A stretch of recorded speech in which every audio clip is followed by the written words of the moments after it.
Hello दोस्तों, स्वागत है आपका स्टोरी बुनकर चैनल में। मैं नीतू, आपकी कहानी दोस्त, और आज की कहानी है प्यार के बदले प्यार। एक गांव के किनारे बनी कुटिया में एक साधु रहता था। वह दिन भर ईश्वर का भजन कीर्तन करके समय बिताता था। उसे ना तो अपने भोजन की चिंता रहती थी और ना ही धन कमाने की। गांव के लोग स्वयं ही उसे भोजन दे जाते थे। साधु उसी भोजन से पेट भर लिया करता था। उसे ना तो किसी चीज की ख्वाहिश थी और ना ही लालच। वो बहुत उदार और कोमल हृदय व्यक्ति था। यदि कोई दुष्ट व्यक्ति उसे कभी कटु शब्द बोल भी देता तो साधु उसका बुरा नहीं मानता था। सभी लोग साधु के व्यवहार की प्रशंसा किया करते थे। इसी कारण वे उसकी हर प्रकार से सहायता करते थे। एक बार कड़ाके की सर्दियों के दिन थे। साधु अपनी कुटिया में आग जलाकर गर्मी पाने का प्रयास कर रहा था। तभी उसे अपने दरवाजे पर दस्तक सुनाई दी। साधु सोचने लगा कि सर्दी की रात में इस वक्त कौन आ सकता है। साधु ने दरवाजा खोला तो देखा कि एक लोमड़ी बाहर खड़ी थी, जो सर्दी से कांप रही थी। लोमड़ी बोली, मैं सामने के पहाड़ों में रहती हूँ। वहाँ आजकल बर्फ गिर रही है। इस कारण मेरा जीना मुश्किल हो गया है। आप कृपया करके मुझे रात्रि में थोड़ी सी जगह दे दीजिए। मैं सुबह होते ही चली जाऊंगी। साधु ने नम्रतापूर्वक उसे भीतर बुला लिया और कहा, परेशान होने की कोई बात नहीं है। तुम जब तक चाहो यहाँ रह सकती हो। कुटिया में जली आग के कारण लोमड़ी को राहत महसूस होने लगी। तब साधु ने लोमड़ी को दूध और रोटी खाने को दी। लोमड़ी ने पेट भरकर भोजन किया और एक कोने में सो गई। सुबह होते ही लोमड़ी ने साधु से बाहर जाने की आज्ञा मांगी। साधु ने उससे कहा कि वह इसे अपना घर समझकर जब चाहे आ सकती है। रात्रि होने पर लोमड़ी फिर आ गई। साधु ने उसे दिन भर की बात की, थोड़ा भोजन दिया, फिर लोमड़ी एक कोने में सो गई। इसी तरह दिन बीतने लगे। लोमड़ी प्रतिदिन रात्रि होने पर आ जाती और सुबह होते ही जंगल की ओर चली जाती। साधु को लोमड़ी से एक बालक के समान प्यार हो गया। अब जब कभी लोमड़ी को आने में थोड़ी देर हो जाती तो साधु दरवाजे पर खड़े होकर उसकी प्रतीक्षा करता और उससे देर से आने का कारण पूछता। लोमड़ी भी साधु से हिल मिल गई थी और उसे बहुत प्यार करने लगी थी। कुछ महीने बीत जाने पर मौसम बदलने लगा। एक दिन लोमड़ी बोली, आपने मेरी इतनी देखभाल और सेवा की है, मैं इसके बदले आपके लिए कोई कार्य करना चाहती हूँ।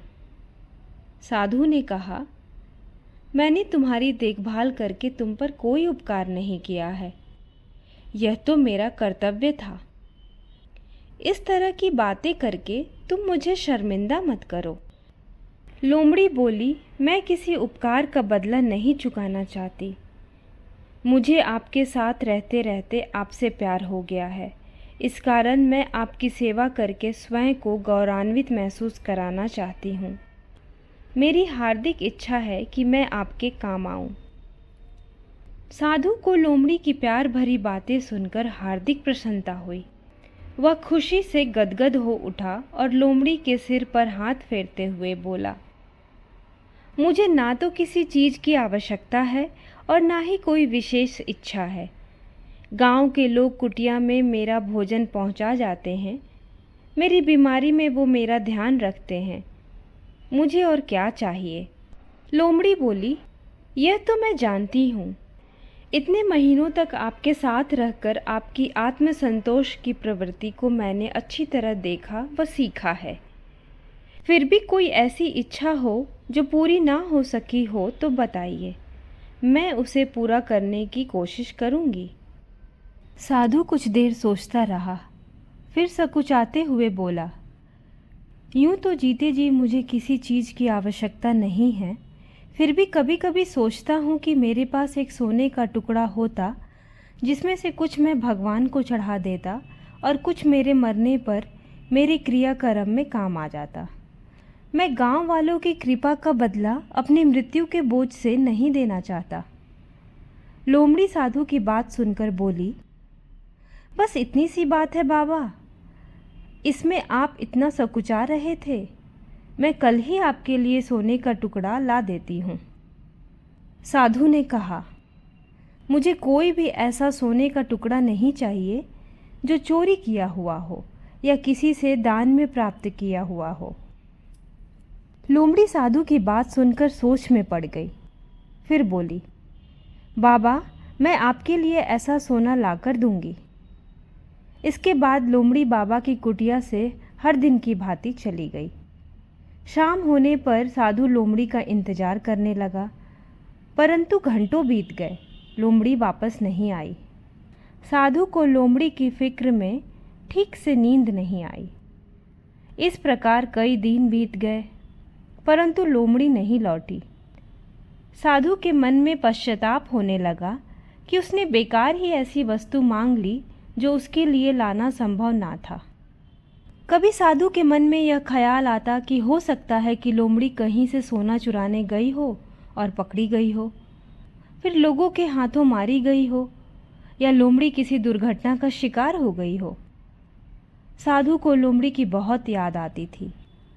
जैसे ही वह रात्रि में भोजन करने बैठता, उसे लोमड़ी की मीठी बातें व साथ में भोजन खाना याद आ जाता था। कुछ महीने बीत गए और साधु को लोमड़ी की याद कम सताने लगी। साधु अपने भजन कीर्तन में मस्त रहने लगा। अब लोमड़ी को गए 6 महीने बीत चुके थे और सर्दी पड़ने लगी थी। एक दिन अचानक कुटिया के द्वार पर किसी ने दस्तक दी। साधु ने द्वार खोला तो यह देखकर हैरान रह गया कि द्वार पर पतली दुबली लोमड़ी खड़ी थी। साधु ने कहा, अंदर आओ, तुम इतनी दुबली कैसे हो गई? लोमड़ी ने खुशी के आंसू बहाते हुए सोने का टुकड़ा साधु के आगे रख दिया और अपना सिर साधु के चरणों में टिका कर बैठ गई। साधु लोमड़ी के सिर पर प्यार से हाथ फेरते हुए बोला, तुम्हें इसके लिए इतना परेशान होने की क्या आवश्यकता थी?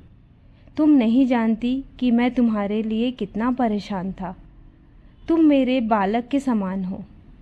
लोमड़ी बोली, मैं इसके लिए बिल्कुल भी परेशान नहीं थी। मुझे तो अपना कर्तव्य पूरा करना था।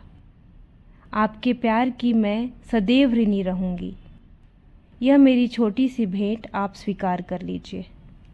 साधु का मन भी लोमड़ी का प्यार देखकर विचलित हो उठा। उसकी अश्रुधारा बह निकली।